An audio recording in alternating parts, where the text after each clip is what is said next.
Let me introduce our first speaker, and it's Dr. Eric Wang. And we are fortunate. So Eric is combining in his presentation summaries from the CNS workshop meeting and emerging consensus, as well as hopefully telling us about groundbreaking science and research in the area of the central nervous system.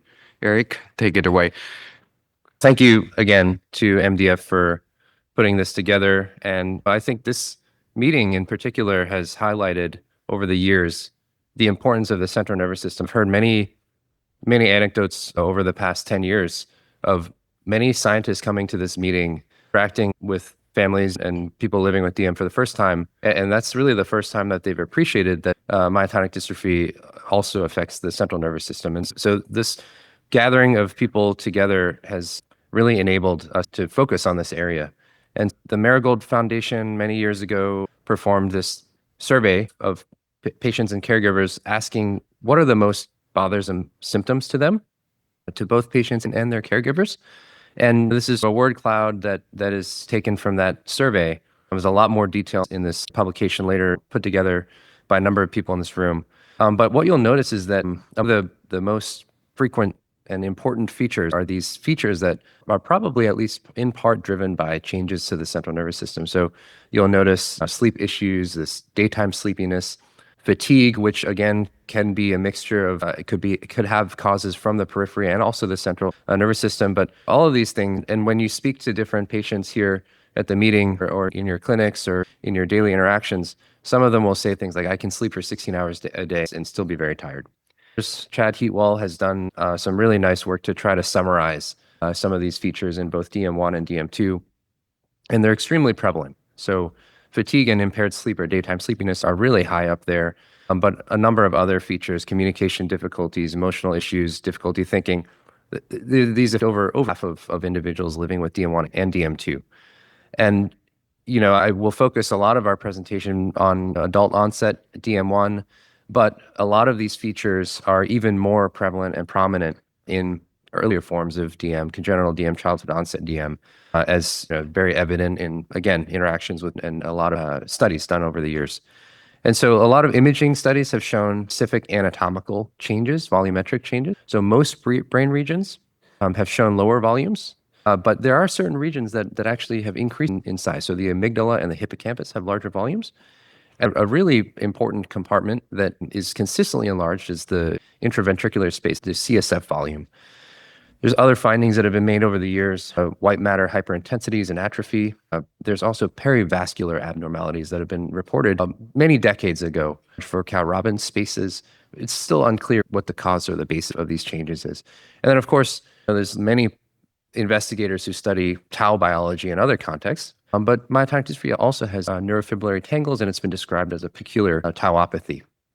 And so some investigators have actually been able to recapitulate some of these volume changes in mouse models of myotonic dystrophy. And so that's encouraging for our ability to understand the mechanisms that drive these changes. And, there are these volumetric changes. And so then it makes you wonder, when have these changes happened? How early do these occur? And so I think it's important to think about disease processes as a mixture of neurodevelopmental, neurofunctional, and neurodegenerative processes. And so all of these processes could be at play in myotonic dystrophy to varying extents depending on the age of onset or the initiation of pathological molecular cascades. And so there could be more developmental changes in, for example, congenital DM. There could be primarily neurofunctional changes in adult or late onset DM. And fortunately, it doesn't appear as though the neurodegeneration in myotonic dystrophy is as dramatic as in other diseases like Huntington's disease or Alzheimer's disease. There's not actually a huge amount of neuronal loss. And so that's quite encouraging for our ability to potentially intervene and make a difference. And so what are the things that's made studying the brain a lot more challenging than perhaps the periphery, and this is not to downplay the complexity of the periphery, is that the brain is made up of very many different cell types, and it's highly networked. So you have different cell types talking to each other from long distances apart. And so these different cell types, and this is highly simplified. There are many different cell types now having been defined in the brain, but they include neurons, which we often think about, but neurons are just not even the majority of cell types in the brain. You have astrocytes, oligodendrocyte precursors, endothelial cells that line blood vessels. You have microglia that can be activated in response to different agents and in response to infection or other other insults. And so a key question has been, what is the extent to which different cell types are affected, and how are these affected in different brain regions? And then ultimately, which cell types are driving phenotypes, driving different functional differences? And then finally, what are the cell types that need to be treated in order to rescue functions? What are there cell types that we should actually avoid targeting depending on the intervention to ensure that we have safety? And so we asked these questions, and one of the approaches that we've taken for many years is to study transcriptomes. We have collaborated with many individuals, the Stanford group, Kashi Kimura in Japan, Charles Thornton, Tom Cooper, to obtain some of these tissues. And so one of the first things that we did a few years ago was to focus on the prefrontal cortex, this Brodmann area 10. And several students in the lab, Brittany Otero led this along with help from Kirill Pukolov. And very simple questions. So what are the splicing changes that occur in bulk RNA-seq tissue in the frontal cortex? And so you can see here just plotting percent spliced in for all the exons across the transcriptome. X-axis is unaffected samples. Y-axis is myotonic dystrophy type 1. And you may recognize a number of genes that have been implicated previously in myotonic dystrophy. I'll just highlight a few of them. So again, if you show the unaffected distribution, you can see that it's quite separated from the myotonic dystrophy type 1 individuals. Now, what are these players? So you have GABARG2. This is the gamma subunit of the GABA receptor, which is the major receptor for signaling in the brain. You have this splicing change that causes the receptor to be less synaptically localized. It's now more extrasynaptic, and so that could have implications for EI balance. There's a missplicing event in casein kinase 1 delta. This is a core clock protein. It modulates the period length by phosphorylation of the period proteins. And the splicing change observed here has been linked in other systems by other investigators to yield a shorter circadian period length. Tau, or MAPT, this is, again, very well studied, but in the context of myotonic dystrophy, you get a more fetal isoform. It's no longer primarily 2N, 4R. It's now more 0, 1, and 2, mostly 0 and 1 N, and 3R tau. And the actual consequences of this in myotonic dystrophy are still not quite understood.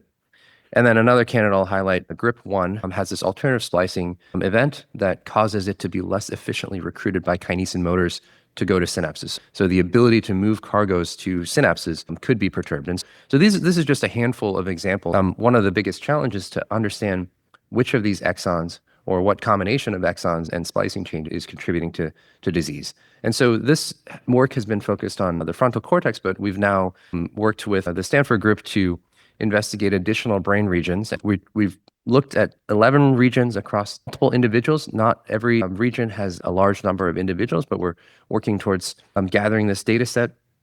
This is led by work by Emily Davy, a student in the lab. And I'll just highlight a few examples again. Muscleblind 1, exon 5. This exon is autoregulated by muscleblind, consistently is dysregulated in myotonic dystrophy tissues. What you'll notice now is that all of the brain regions shown here, 5 out of those 11 regions for which we have a decent number of individuals, all of the brain regions show pretty consistent dysregulation. Tau as well, again, casein kinase, and then PALM, another protein that's important for synaptic scaffolding. All of them show relatively similar dysregulation across different brain regions. So we don't see any specific brain region dramatically dysregulated relative to others. You can visit Emily's poster, though. There may be some slight more severe dysregulation in some of the brain regions that also show changes upon imaging. And so we think that we might be seeing some signatures of differential sensitivity or susceptibility, but they're not really dramatic. And so this is all bulk sequencing, so it's really the combination of all these different cell types, and you can try to figure out which cell types are contributing by analyzing genes and transcripts that are very cell type specific. But it's important to think about, okay, what is driving the missplicing in each of these cell types? So obviously, we've heard a lot about different players. So DMPK contains the repeat expansion, but then you have these other players, muscleblind 1, muscleblind 2. The prediction in our field has been that the higher levels of DMPK, the more dramatic the repeat load, the stronger the repeat load. But you also need those players, muscleblind 1 and 2, to be present and operating in order to have the adult pattern so that you can go from there back to a fetal pattern in response to the repeats. And so if you look at this, you'll notice neurons actually don't have the highest repeat loads. So although neurons clearly show missplicing, a lot of these transcripts are expressed in neurons, there are other cell types that have even higher levels of DMPK, like astrocytes. And so Mario has done some really elegant work over the years focusing on astrocyte-specific transcriptome changes and protein changes. But there's other cell types, too, that have similar expression levels. Oligodendrocyte precursors have a very high DMPK expression, microglia and others. And that's important to keep in mind in terms of focusing on which cell types. And then we've heard from Darren yesterday about somatic instability. And so what is the other factor that could drive changes in a specific cell type? In the recent months, we've seen really nice work come out of the Huntington's field showing a very cell type specific somatic instability in medium spiny neurons. And so over the year, we've again done repeat length sizing using optical mapping to get some of these really long alleles. And when you can size that in those frontal cortex tissues, the same tissue, you see this really nice correlation of repeat length with splicing dysregulation. And so this is looking at those extremely long alleles, looking at the 90th percentile of those allele lengths. And they actually correlate quite well in this tissue. This may not hold across all tissues, but in the samples that we looked at, in this limited set of samples, it correlates quite well with splicing dysregulation. So we think that somatic instability is likely also playing a role. We don't know which cell type is really showing this dramatic instability. And Masayuki Nakamoto has done really heroic small pool PCR work, painstaking work to look at different cell types from the central nervous system and looked at cortical neurons, glial cells, and a limited set of samples, he sees this dramatic expansion. Similar to what we've seen, some alleles 4, 5, 6,000 repeats long. I'll emphasize, even in the mildly affected brain regions or brain samples in the frontal cortex, even the mildly affected by splicing regions show repeat lengths of 4, 5, 6,000. Again, this is also very consistent with what Charles showed us in terms of the repeat lengths that are required to yield these RNA transcriptome changes. And so we've tried to do this deconvolution work to understand which cell types are affected at the gene expression level and which cell types are affected at the splicing level.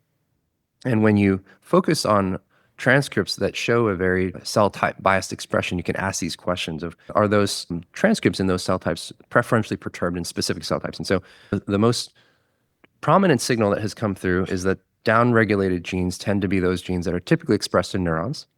And then you have this upregulation signature where the cell types that show gene expression upregulation tend to be endothelial cells and microglia. And these tend to be enriched for transcripts that play roles in inflammation or sort of innate immunity. So we don't know what's driving this, but we think that those cell types are either affected by repeat expression or are responding to repeat expression in neighboring cell types. Splicing, on the other hand, did not show a huge enrichment for any given cell type. It appeared as though transcripts that are spliced or misspliced didn't show any sort of strong preference across cell types, suggesting that there could be splicing changes across all of these cell types. It wasn't a huge dramatic difference. And so this is all bulk RNA-seq. And so we really wanted to a more precise look at whether these changes really hold true.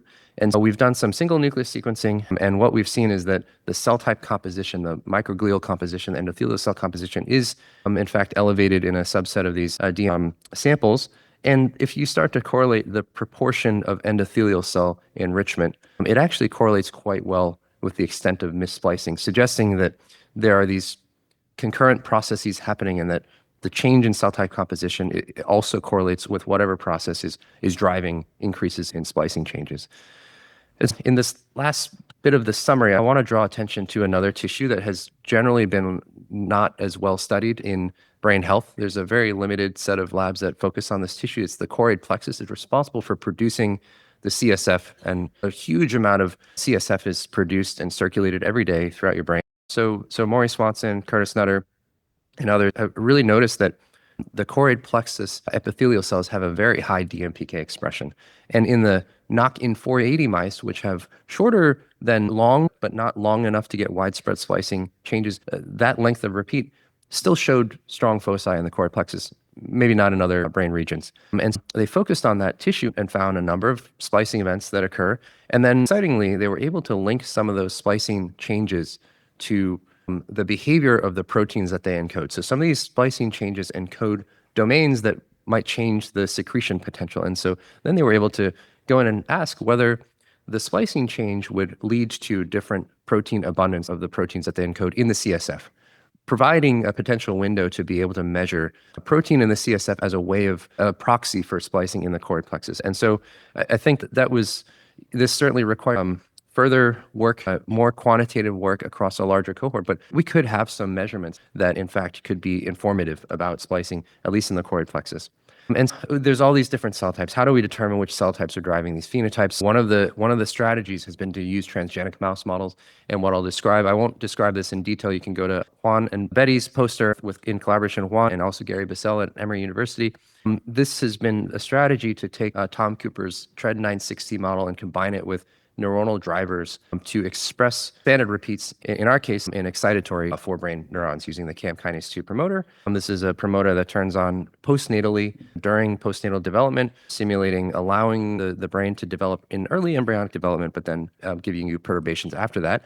And what we see splicing changes in various neuronal genes, recapitulating what you could see in human tissue. And I won't speak any more about this. You can go visit the poster, but we're excited that we can recapitulate some of these phenotypes. Again, the idea that we might be able to use different drivers to drive repeat expression in different cell types or in combination is, I think, going to provide value to try to link molecular changes to phenotypes. And again, Maury Swanson and others have looked at the choroid plexus. Mario has done beautiful work at astrocytes and also oligodendrocyte precursors, potentially with implications for myelination. Now, in this last part of the talk, I'm going to talk about how do we turn this into something that is usable in clinical trial and to be able to help patients. So we really need robust CNS endpoints. So some of the agents already being tested could enter the CNS, as we've heard. And so we need to be more prepared to be able to measure these changes and be able to link them to CNS biology. And so, in fact, some trials using agents have already begun and shown promise, and they have used some of these instruments that I'll describe.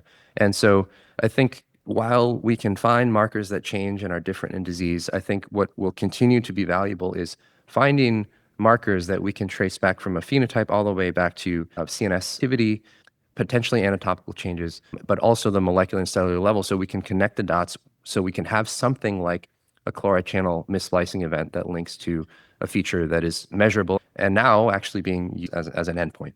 And so this is a tall order. How do we do this? So one of the approaches has been to have workshops at a defined frequency. We need to bring in complementary expertise, people who are familiar with CNS biology and CNS endpoints. And then we need, obviously, additional resources to get this work done. And so I've been fortunate to participate in two recent workshops, one associated with the DMCRN meeting where there was a CNS outcome workshop, and another one recently run by the ENMC. I'm really focused on endpoints for the congenital and pediatric population. I'll just briefly go through some of the CNS endpoints that were discussed in the Virginia workshop. And there were a number of guest speakers that came to describe their expertise in different areas, but really the various domains covered were neuropsychological testing.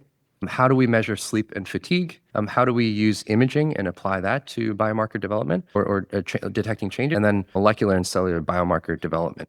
And so, again, you've heard some of this already at this meeting. Some of the neuropsychological and cognitive assessments in this field have focused on using the CogState batter with various subtests. So the specific subtests may have varied, but there is some uniformity in selecting some of these subtests already. A test that tests action time and psychomotor function, decision-making, learning and memory, and various assays that we think are linked to CNS function and DM. One of the advantages is that this is a fairly brief test that can be repeated, and the various consortia that are up and running are using this to gather enough natural history data, gather data over time to be able to get the data we need to understand how these might shift. Now, one of the challenges is that many individuals in this population don't actually show that big of a difference. There are differences, and those may be used to potentially select individuals that could be enrolled in trials. But by and large, there's a big variation, and people aren't so dramatically affected in all cases. One of the strategies for dealing with this is that others have used composite scores, developing composite scores similar to how we think about composite splicing index scores, but using this at the phenotype, using functional assays and developing instruments that combine multiple metrics to help you cut through some of that noise and increase your powers. So that is an interesting concept that I think deserves further analysis in the data sets that are being generated. The other feature is to get more data, we would be highly benefited from having remote tools. So a number of people also in this room are developing these remote tools to be able to gather more data on a more frequent basis. And so those are efforts that are under development. Lots of different methods for brain imaging. There's actually hundreds of papers on imaging in DM, and these range anywhere from, so there's MRIs to look at anatomical changes, right? But then you have things like diffusion tensor imaging, which actually looks at anisotropy. It looks at the way, how uniformly are neuronal tracks aligned in the brain. And this could have to do with axonal transport, but it could also have to do with myelination. And so these are fairly high level modalities, but they do show differences in DM. And then functional MRI was brought to our attention, where it may give you more power to challenge, have patients do a task while they're being imaged to look at changes in blood flow. A functional task may give you more information.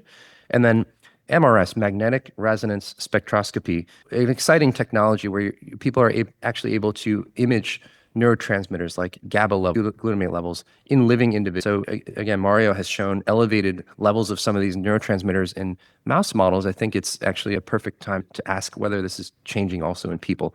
And then PET imaging, using tracers that bind to specific neurotransmitter receptors, for example, to ask about the levels and distribution of those receptors. This is now being pursued as well, could provide a lot of value because we know that specific neurotransmitter receptors are perturbed in myotonic dystrophy.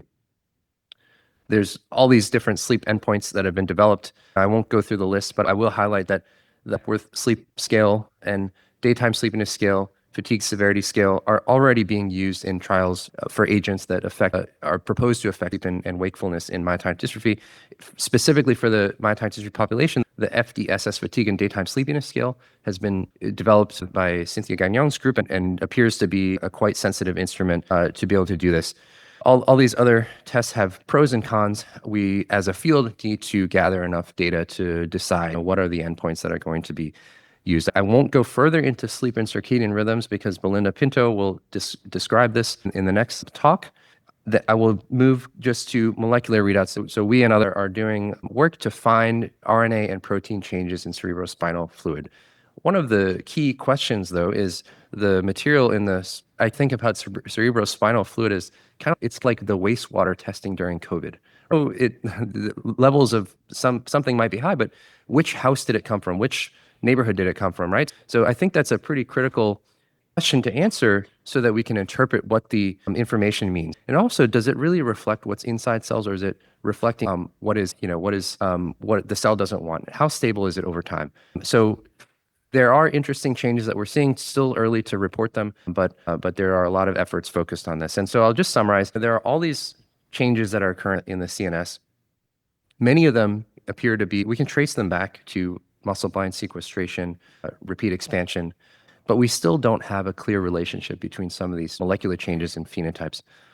We have a lot of possible endpoints, but we do need to, as a community, come together and decide what we will focus on and what we will gather more data on and what will be the most sensitive and reliable instruments. And what's exciting, but also puts a lot of pressure on, is that a lot of these agents are already being tested. So we are a little bit, behind the eight on understanding which metrics to use. And so I'll just stop there and take questions. Thanks. Thank you, Eric. So maybe we have time for 2 questions. That was a great talk.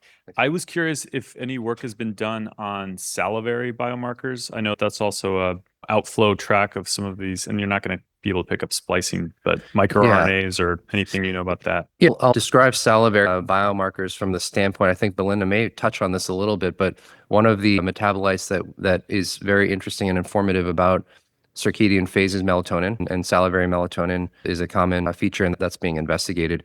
Again, for molecules, it would be important to understand how the changes in the material being captured in saliva would correlate or be controlled by changes you care about in the affected cell types and tissues. Thank you very much, Eric.